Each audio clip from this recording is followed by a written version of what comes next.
Today we are starting one of the most important topic in the DevOps, Linux. If you are serious about DevOps, cloud, Dockers, Kubernetes, or even CI/CD, you must know Linux. So in this video, we are going to break down this down in the simplest way possible. Let's get started.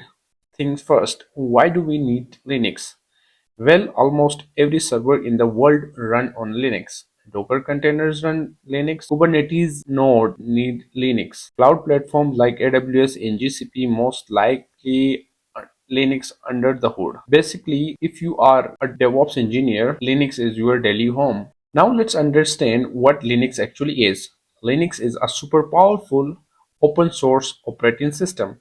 It's fast, secure, stable, and unlike Windows, you do most of your DevOps work through the terminal. So instead of clicking buttons, we type commands, which is way faster once you get the hang of it. Speaking of the terminal, this will be your best friend. The terminal lets you control everything from the files and the processes to the services and the logs. As a DevOps engineer, you will spend a lot of time here. You don't worry with the practice, it starts feeling natural.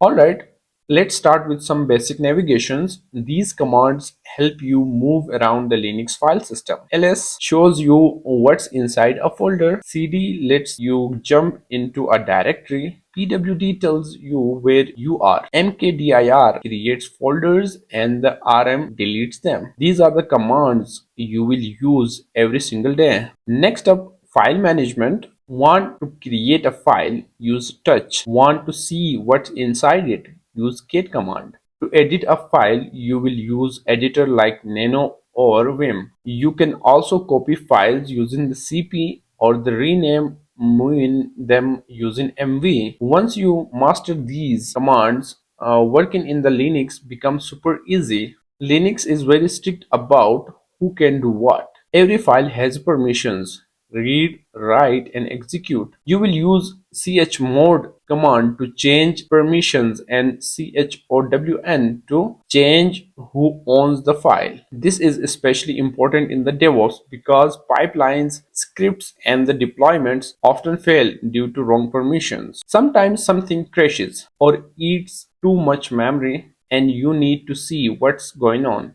That's where commands like ps stop and stops comes in. They show you all the running processes and the system usage in a real time. If you need to stop something, use kill command. Sounds violent, but it works. In DevOps, you will troubleshoot networks all the time. To check your IP config or IPA. To test if a server is reachable, you will use ping command. And if you want to check open ports or running network services, netstate is your friend. These commands save hours when debugging. In DevOps, you will troubleshoot networks all the time. Linux lets you install softwares, simple commands. On Ubuntu, you will use apt install. On CentOS or RHEL, it's use yum install. Or on your Mac, you can use brew commands.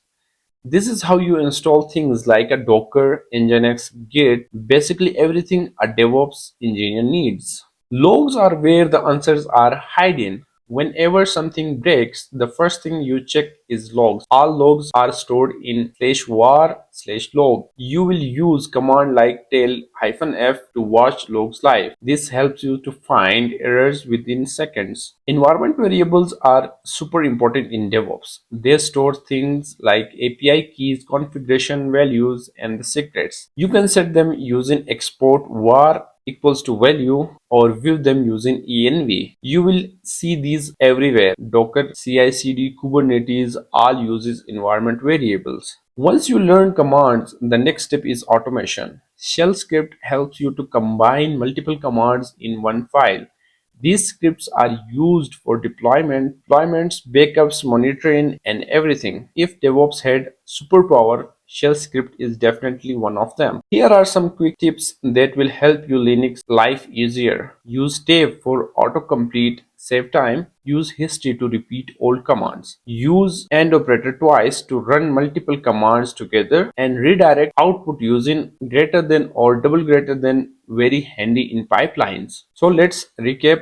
Today you learned Linux basic, navigation, file management, permissions, processes, networks, logs, environment variables, and the script or scripting. You now have the foundational skills every DevOps engineer needs. In the next video, we are moving another essential skill, Git and GitHub for DevOps. Everything we learn next will be bring right on the top of these Linux skills. So do not forget to like, subscribe, and continue your DevOps journey with me.